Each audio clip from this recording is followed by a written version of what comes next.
Our next presenters are Melissa Bijak and Brad Matthews from our Business Valuation Group. They're going to be focusing on exit planning and exit planning strategies. So please welcome Brad and Melissa, who's making her way up to the front right now.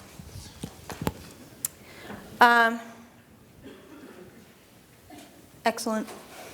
Brad and I are going to talk to you about some general concepts and considerations with respect to exit planning. Assuming everybody in the room understands exit planning, as I'm sure you've been planning your exit since you came this morning after all of the traffic. So exit planning is not a new concept, but I'm sure that you and the clients that you work for are being approached by people that have credentials in exit planning, as if it's something new. It's not new. People have been exiting their businesses for ages. So, but what we're going to talk to you, just review some concepts, some things that you want to consider now more than ever. And why is that? Because as of January 1st, 2011, baby boomers have started turning age 55 at a rate of 10,000 per day. Big number, huge statistic.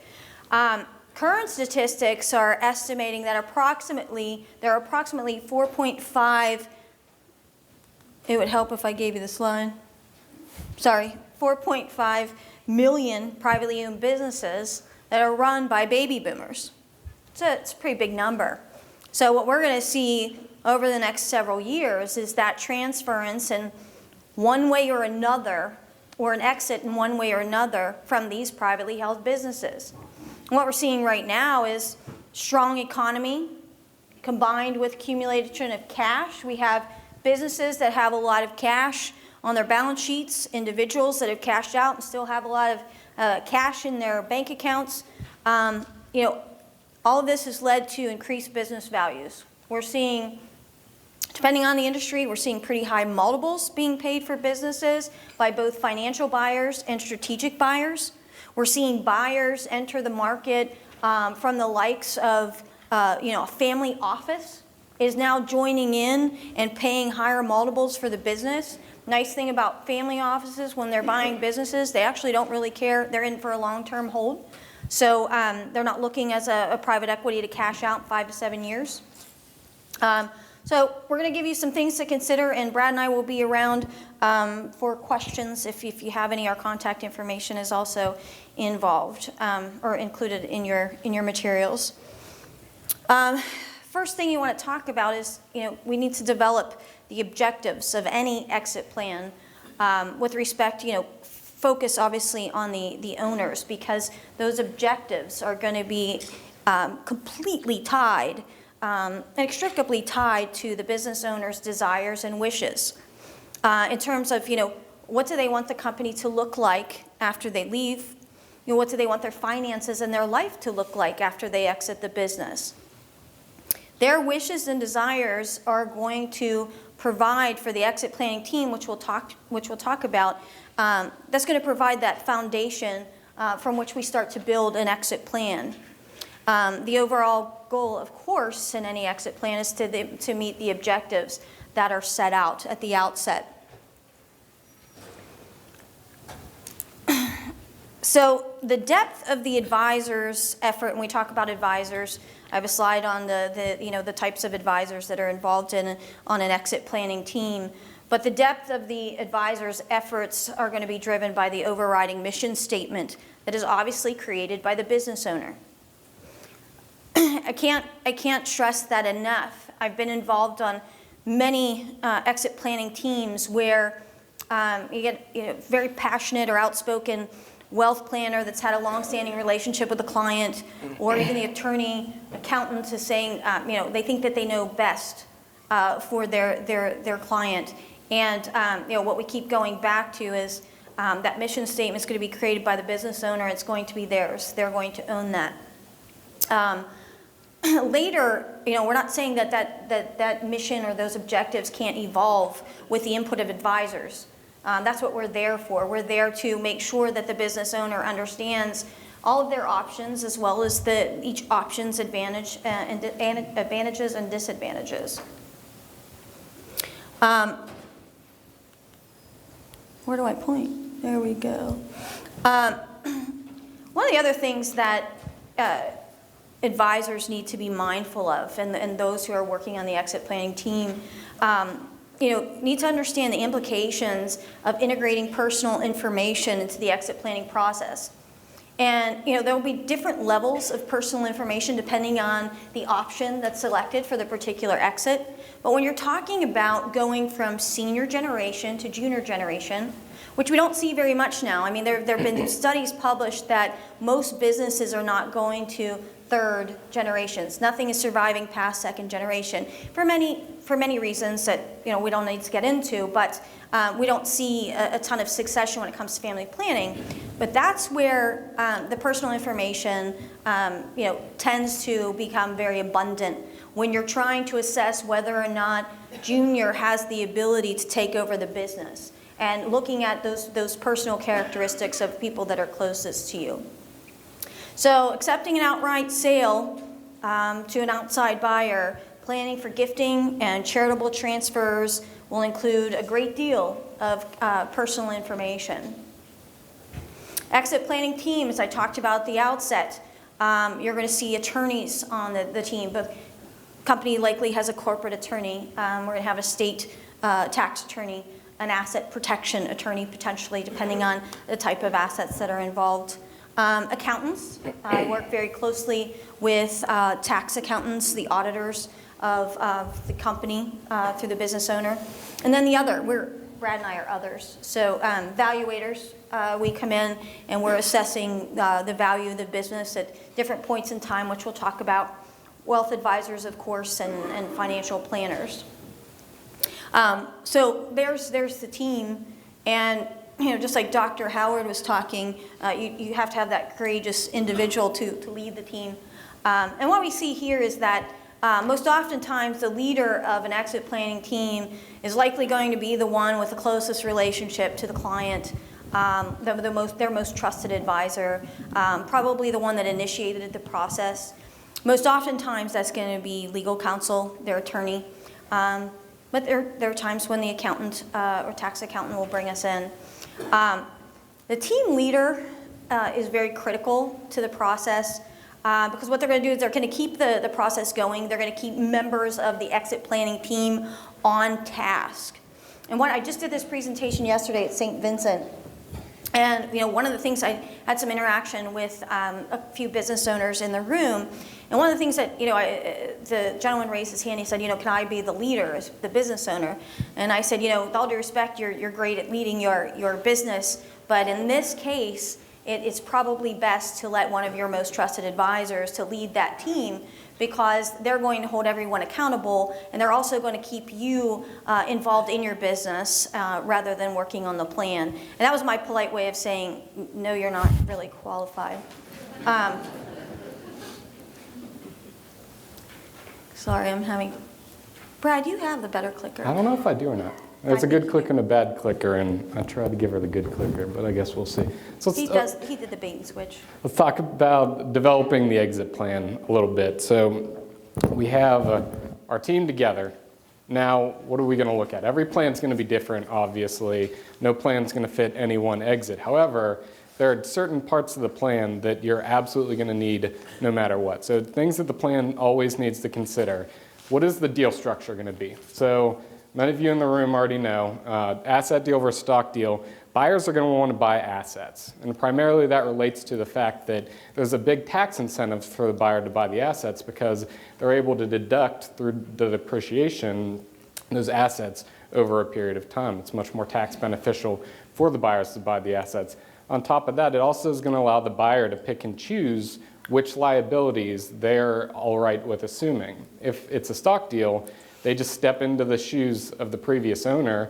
They're obviously subject to liabilities that are already booked on the balance sheet, but what about those unrecorded liabilities or unknown liabilities?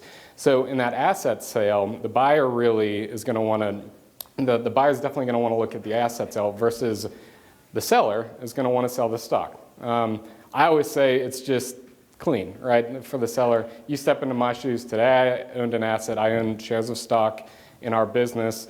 Tomorrow I don't own an asset, I have no tie to the business. But there are a lot of tax incentives for the sellers to sell the stock as well. It's going to give them the smallest tax burden if the seller is going to be able to just sell the stock. The terms, whether or not it's current or deferred, we always tell our clients that are looking into exiting a business at any time, get as much cash as you can up front. Whatever rationalization you need, bird in the hand, time value of money, having that cash up front is always the better option than deferring that over a long period of time. However, that's not always going to be the situation. The seller financing is a large part of many deals. A lot of the times that we see seller financing, it can have very much to do with the fact that maybe a bank thinks the business is too risky to finance the transaction. So when you're looking at financing a transaction, a bank's looking at the business and then the seller is looking at the business. They're obviously going to have two different perceptions about the level of risk of that investment. So the seller is probably going to be more willing to take some paper back because they think of it as a far less risky investment than the bank might. However, anytime seller financing is considered, need to make sure that the interest that they're getting on that note is commensurate with the risk that they're taking for receiving those payments in the time and in the amount that they've agreed to. And then timing is obviously critical. Timing needs to be looked at as a long-term plan. We're talking years in advance, right? It's not something that many business owners think, Sunday, I'm going into work, Monday, I'm ready to sell this. It really needs to be drawn out for a much longer time than that. Or what are the reasons? It gives you the ability to maximize the value of that business, filter through buyers, find the right type of buyer, prepare a confidential information memorandum if that's necessary. And again, like Melissa said, make sure everybody on the team is on the same page and that all the goals of the exiting shareholder are completely aligned. Now, it's not unusual for there to be these post-sale employment agreements for two reasons. One, it can allow the selling shareholder the benefit to have some other type of income aside from the sale of the asset. It allows them to have some other type of income during that duration in which they remain employed in the company. But from the buyer's perspective, it's really a risk mitigation strategy, right? So there's that continuation of leadership, continuation of management while the selling shareholder remains employed by the company. But again, it's critical to start this process as early as possible for it to go as smoothly as possible. So I'm going to take an aside here for a second. I have a crazy uncle. Anybody have a crazy family member? Raise your hand. No. You're all liars. Everybody's got at least one crazy family member. I have multiple crazy family members, actually. Most of them are on my in-laws' side, but that's another story for another place. But I have a crazy uncle. He was a teacher for 30 years in the Munhall School District. That's now Steel Valley. He's also a wrestling coach there. And if anybody knows anything about wrestlers or wrestling coaches, they all have screws loose anyway. So he had this saying that he continues to say to this day, and I wrote it down so that I don't get it wrong. The 6 P's of preparation. Prior proper planning prevents poor performance. All right, everybody say it with me. Prior proper planning prevents poor performance. He's an interesting guy to take to the bar.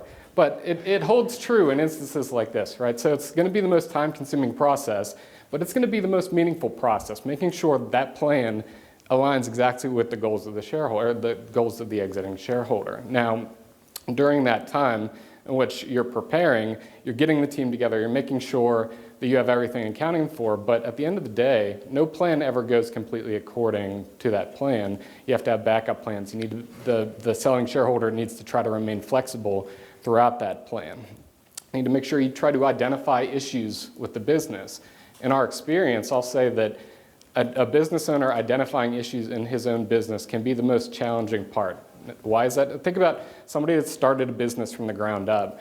They're not going to be able to see. They're looking at through a different lens. Those different glasses that we just set up on the screen. They're probably looking at that business as a different lens than a hypothetical buyer or a buyer that's going to come in and look at it. So this is an instance where those trusted advisors, whether it be the CPA, the attorney, somebody on the board, can help identify those issues, because if I started the business from the ground up, I might not be able to see certain issues that maybe my CPA sees every year and just hasn't brought them up until now. We're trying to get this ready for sale. We're trying to maximize value.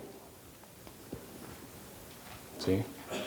All All right, let's talk about valuation. So valuation, obviously critically important. What's the purchase price going to be? What are we going to be able to put in the owner's pocket at the end of the day?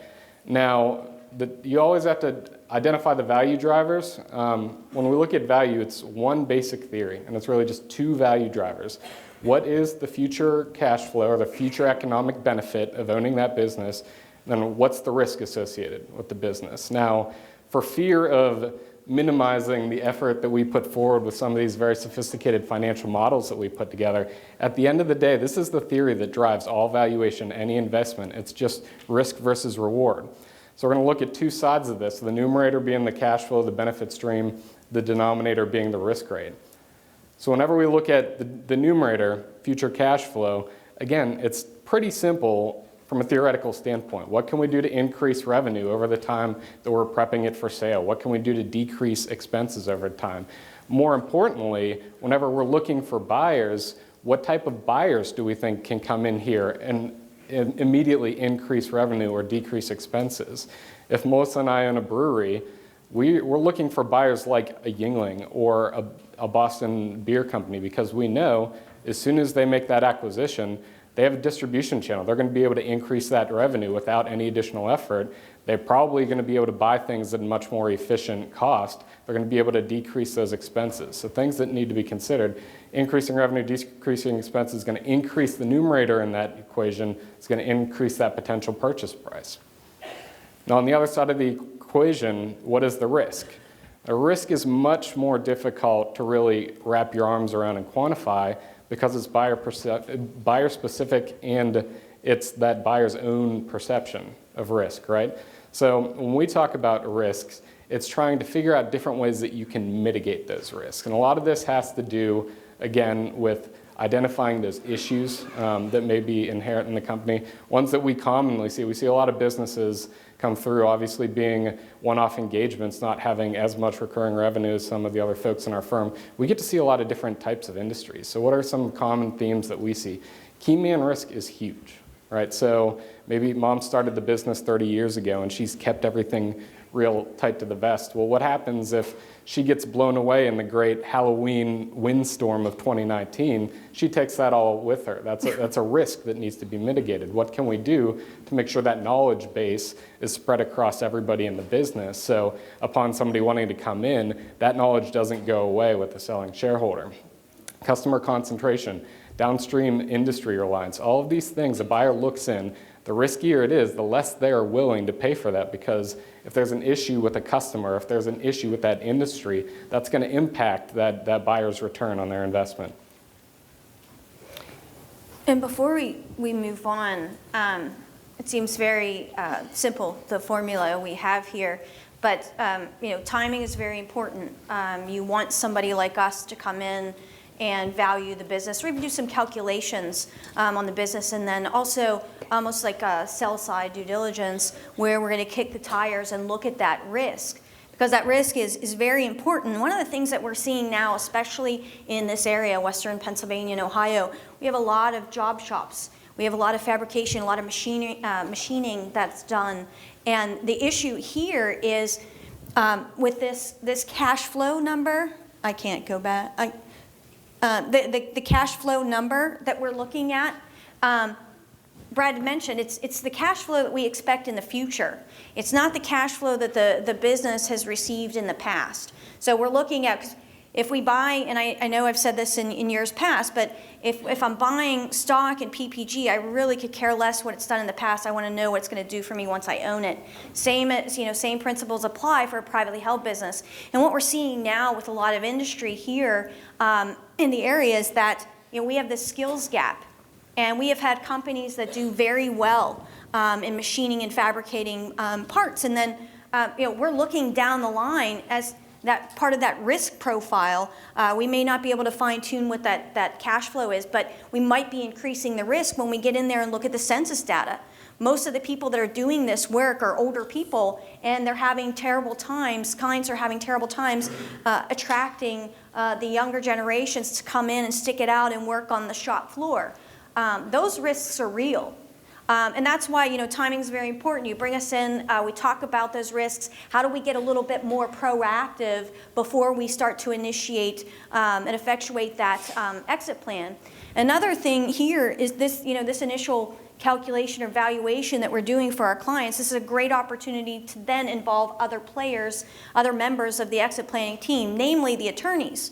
If we get in there and we see that there's a lot of risk with respect to the customers, somebody needs to look at your contracts and the strength of your contracts. We need legal counsel to come in there. You have proprietary information. How are we protecting it? Does it actually walk out with the employee who leaves? So, this is the time when we're going to incorporate a number of the team members. We're going to have the financial planners, the wealth planners are going to be involved because those initial calculations that we come up with, they sit down with their client and say, well, if you don't do anything, this is what your retirement's going to look like. Can you live on that? So we're going to break things down between, and we're going to discuss now the options for business owners to exit a business. And I like to bifurcate them in two buckets, internal options and external options. So I'm going to talk a little bit about what are these internal options for the business owners. And as we talk about any option, we want to properly vet through each alternative. We're going to talk about advantages and disadvantages. And also, those advantages and disadvantages are all relative. They may be seen a little differently by the business owner, and I'll get into that point in a minute here. So, first and foremost, business owners, we ask, do you have any children, second generation or junior generation, that may be involved in the business, or are they becoming involved in the business? And one of the most important questions and very difficult question to ask is, are they capable and qualified to step up when the senior generation is ready to leave?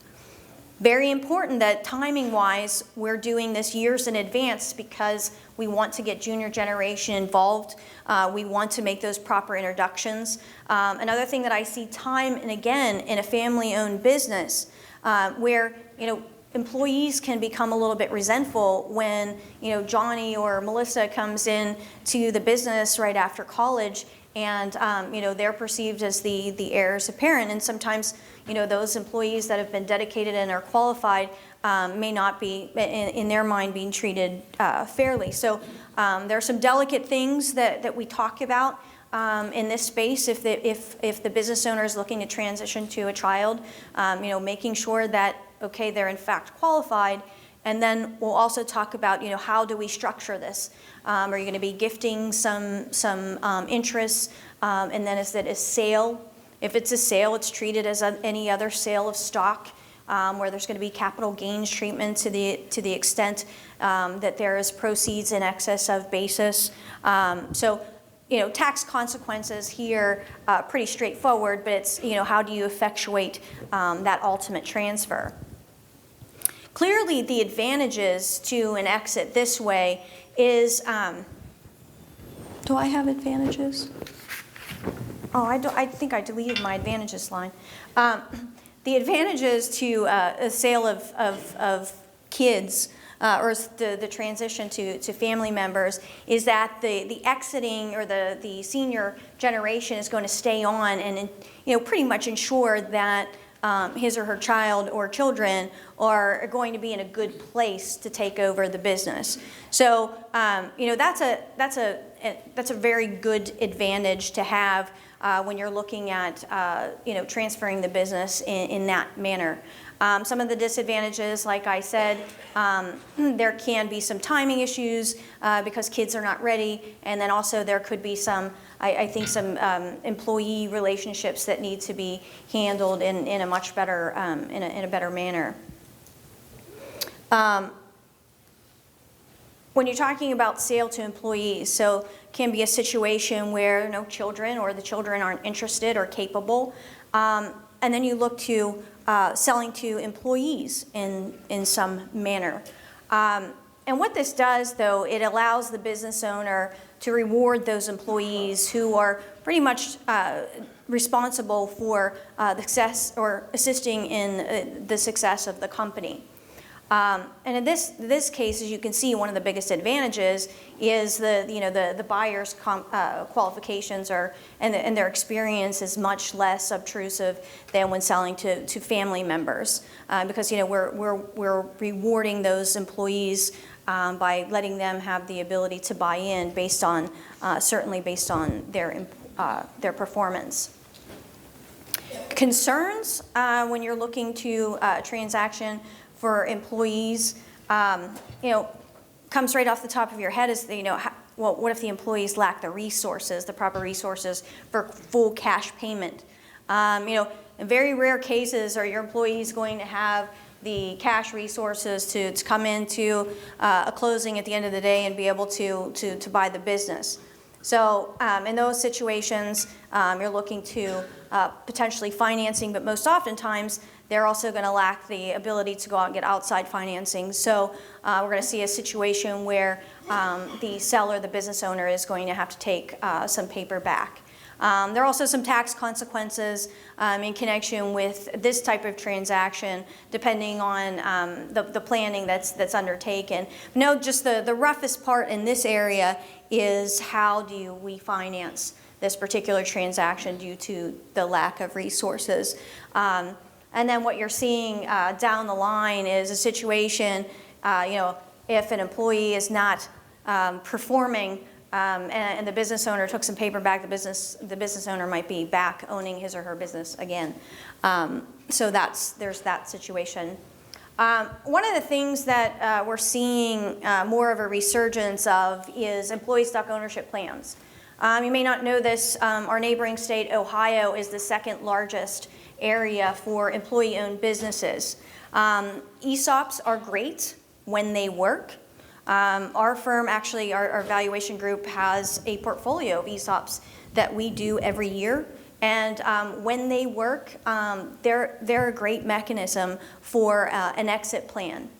A number of things go along with ESOPs. The one thing that you have to remember is an ESOP is a type of qualified retirement plan established for the benefit of the employees.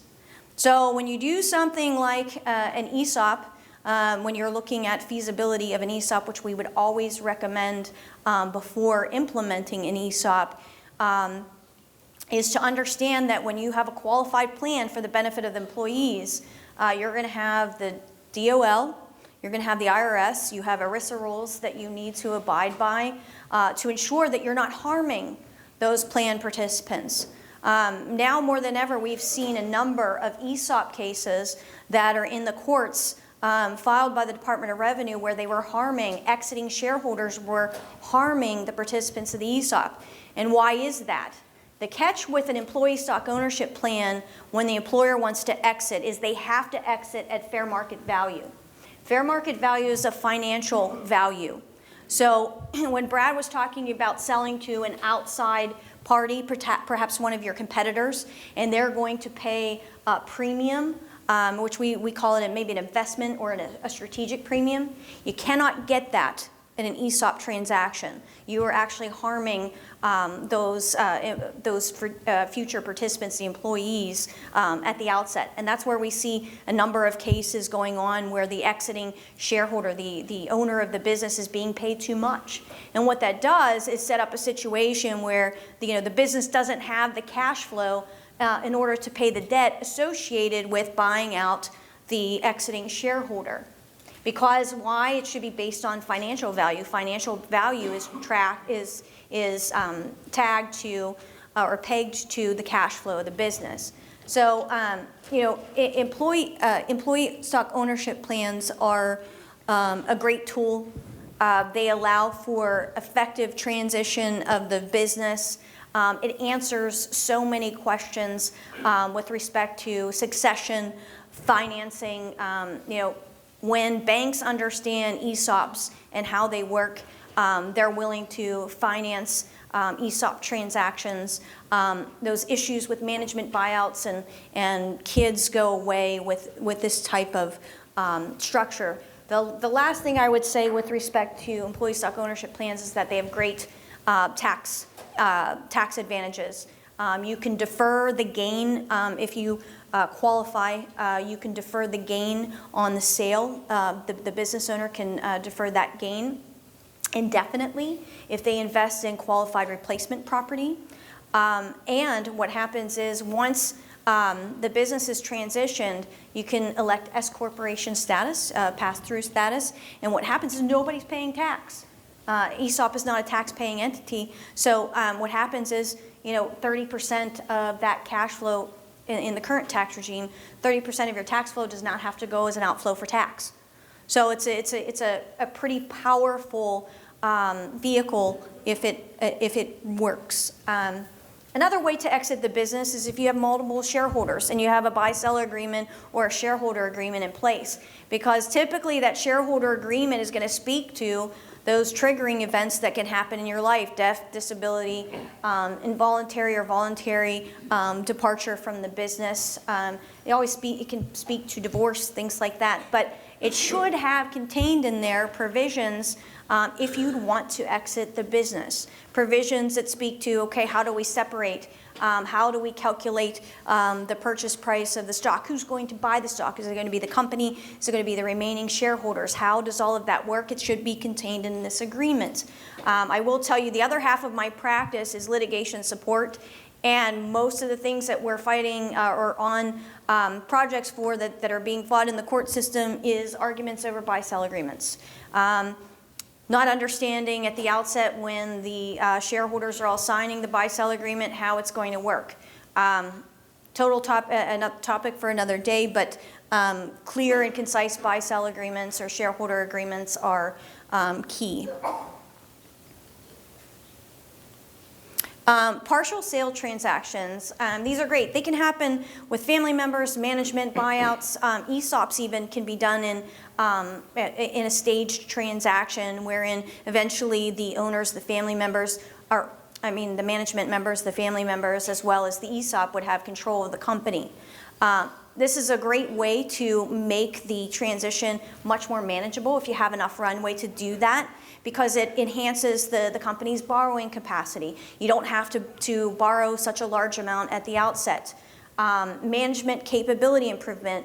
Why is that? Because you have a slow and methodical transfer from current owner to the next owners.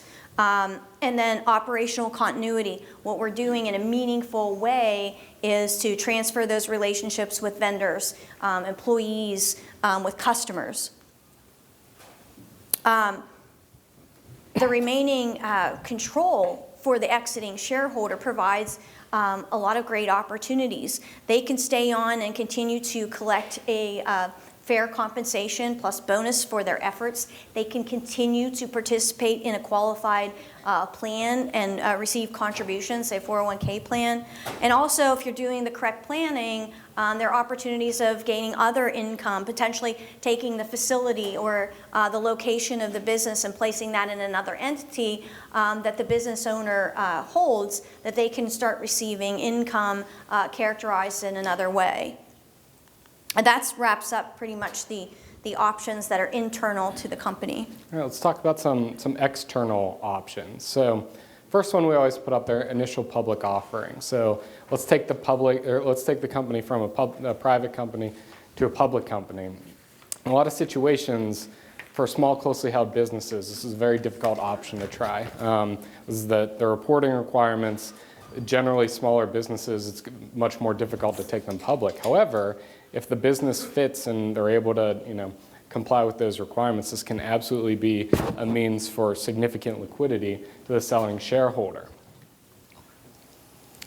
When we look at strategic sale, so this is the sale that when you ask a business owner, what do you think your business is worth? This is the very first number that they're going to go to, right? I think if I have my brewery and I'm going to go sell it to Yingling, this is what I think that it's worth. Now, the strategic acquisition is usually going to be focused on maximizing value. You're going to be looking for those buyers, whether it's some type of bidding process or you try and find buyers that bring the most synergies. You're trying to maximize that value, that purchase price. It can also represent the shortest timeline to that liquidity event for the exiting shareholder. Now, go back again to our basic valuation formula. Cash flow is the numerator, risk in the denominator.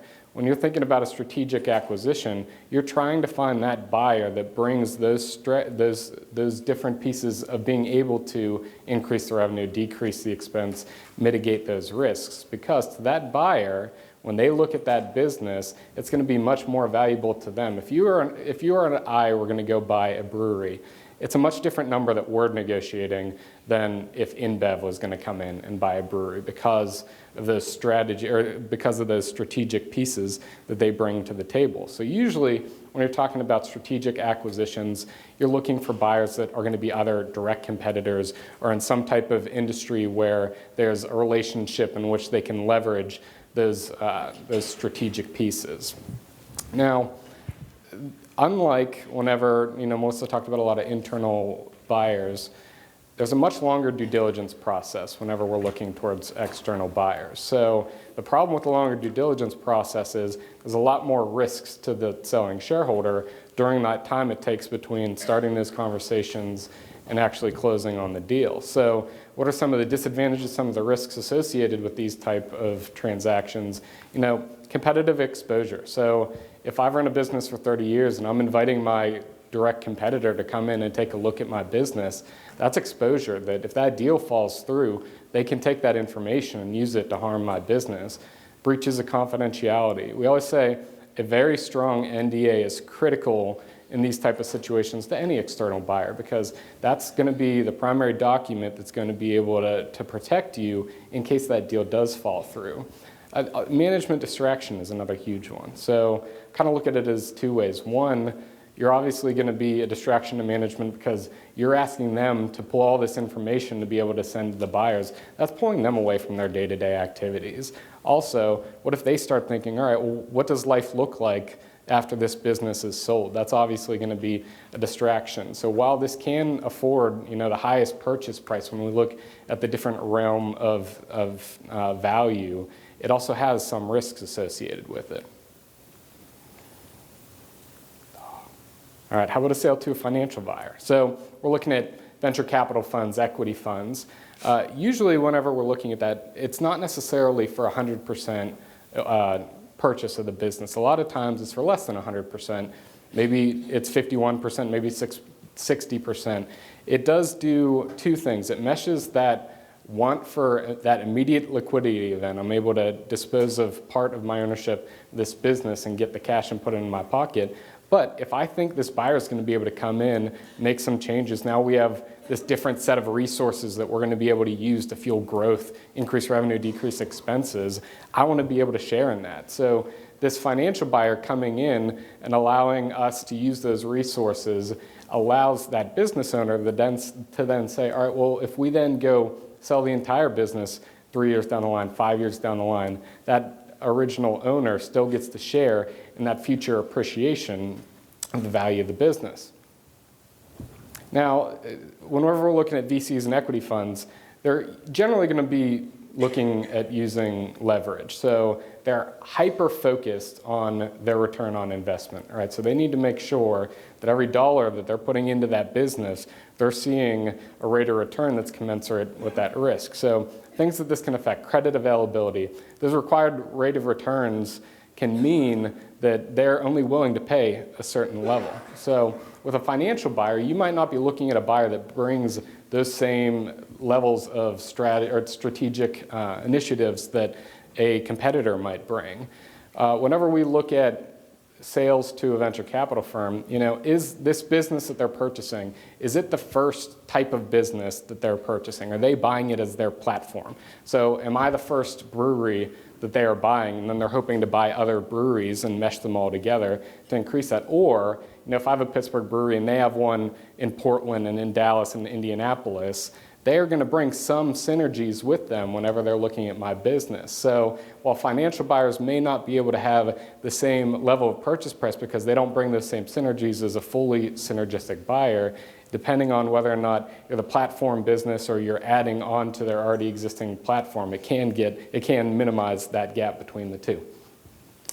So liquidation we put on here because it is an option. It is never the first option, right? So liquidation is usually the result maybe of some type of litigation, or maybe a customer has brought something to the table, they have a defective product. And the issue with looking at liquidation is all of those intangible assets that we know the business has. Melissa and I make a living putting a price tag on intangible value of a business.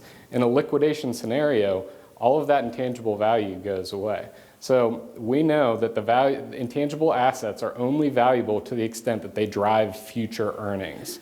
If there's no future earnings, then what are those intangible assets worth? The only ones that are worth money are ones that can actually be stripped out of the business and sold separately. So you think of a patent or something like that where you can find a specific buyer for that. But in many instances, when you're looking at liquidation, you're really looking at a significantly decreased value because you've lost all of the value of those intangible assets that sit on the balance sheet.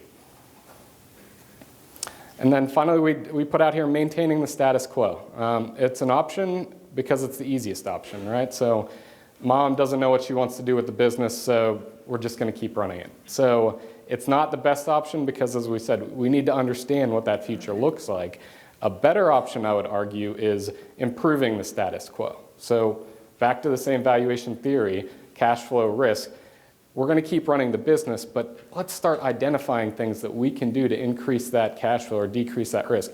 They still own an asset. They still own that business if we're maintaining the status quo. So what can we do to increase their return on that asset that they own until we get to the point where they're ready to start through this process? So when we sit down with business owners, I can't tell you how many times they actually tell you, 100%, I want to sell my business to an outside third party. I want to get the highest value for the business. And, we say fine and start going through the process. And but we say, let's talk about some options. Let's look at some internal options. We know your kids aren't involved, but, we start talking about certain advantages of ESOPs, let's say. Then they shift gears. And that's why it's important when we're part of these teams and we're going through the exit planning process is even though your clients or the people with whom you are working right now think that they're very certain of how they want to exit their business, I will tell you that most oftentimes it's not what they started out with at the outset.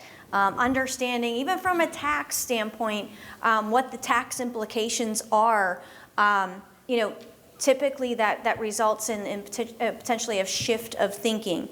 So that's why it's, going through that due diligence and walking through the exercises with your clients once they know that they want to exit in potentially 3-5 years, giving us as much runway as we can have, letting them see what their options can be and how they evolve.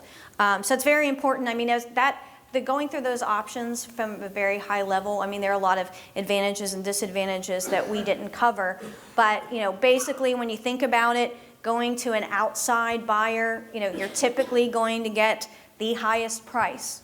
If you're looking for a financial buyer, and I will tell you, we're seeing private equity even, getting competitive for those deals. They're coming up and having multiples that are considered strategic.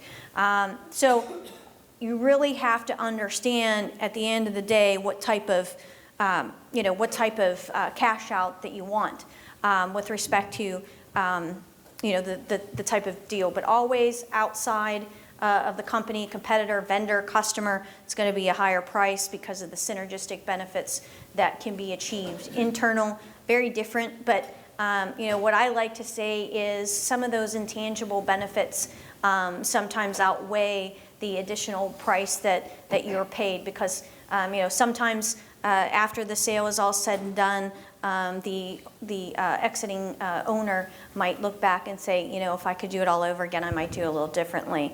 Oh, this new clicker works. I thought it was you were trying to talk to me on the yeah.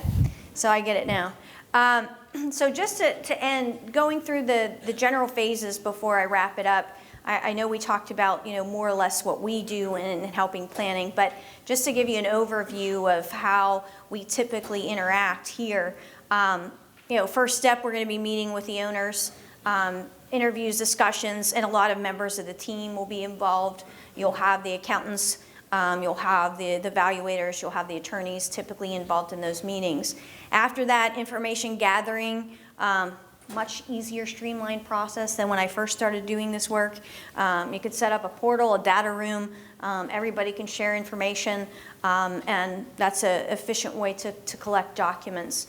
After that, a couple people on the team, namely the evaluators, are going to be analyzing the data and the background information that we're collecting on the company. And at that point, that's when Brad and the team are going in to assess, okay, what is that expected future cash flow and what are those risks? The risk profile, as we talked about, is something that's more qualitative rather than quantitative. Also something that can be a little bit more of a delicate conversation with the business owner. After that, the team's actually going to meet phone or in-person meeting, and we're going to start developing some strategic recommendations. Fully understanding at the outset what the business owner's objectives and motives and missions are, we'll come up with some strategic recommendations. And at those junctures also we're going to involve some of the tax guys so we can make sure that we understand how the planning that we're doing is going to impact ultimately the tax bite of the individual or the exiting shareholders. After that, we're going to be preparing the required analysis and confirming the ultimate recommendations that we're making to the business owner. And then at that point, we're leaving it up to the owner. We come back and we communicate and finalize those recommendations to the team. Implementation, very important. The question I had at St. Vincent yesterday, where the business owner wanted to be involved in quarterbacking the team, and I think he would be great, but he is actually better suited in working on his company rather than helping the team. But implementation is very important. That's why we have a leader, a quarterback, somebody that's going to ensure that the advisors are doing what they're supposed to be doing at the times that they're supposed to be doing it, and hopefully reducing the amount of duplication. And lastly, something that we've added with the clients that we've worked on exit plans with is we like to follow up with our clients and ask them, okay, what has worked for you in terms of the process? What didn't work? What could you do without?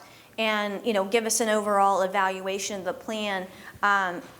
Basically it helps us in all of the future engagements that we have, the do's and the don'ts. So to wrap things up, the exit planning process, I think, poses a number of difficult challenges. Depending on the amount of personal information that needs to be involved. I talked about children being involved in the business. It's always an issue trying to assess capabilities. It's always an issue of trying to equalize those siblings that may not be actively involved in the business. So challenges based on what the exiting shareholder wants. Maybe he or she wants to sell to a competitor for the highest price, and perhaps they're at a time where they cannot achieve that particular multiple or price. And that's very important, where we talk about, okay, let's get everything prepared, let's have enough runway, so if this particular buyer falls through, we have the time to rebound and move on. What Brad said about confidentiality and how disruptive it is to the business, can't minimize that enough. We're often involved in our litigation side of our practice in issues where there's been a breach of that confidentiality. We had a big court case where a very well-known manufacturer, and I won't say the type of industry, manufacturer extracted some trade secrets from a company that they were potentially looking to buy or to join up in a joint venture, and that was an issue. Even though there was a confidentiality agreement that was executed, they thought that they were big and powerful enough to walk away. Well, they were called on it, and they ended up having to pay. So a lot of challenges. It requires, and the business owners need to understand that it's going to require an integrated service approach from an integrated group of professionals. So it just can't be with their CPA. As much as our audit and assurance and our tax people are involved with transactions with our clients, they're not valuing those clients. They don't have the credentials that we have. So we need to talk to the business owners about your current accountants are great in the capacity for which you're paying them. You want to bring on people like ourselves to prepare a proper valuation.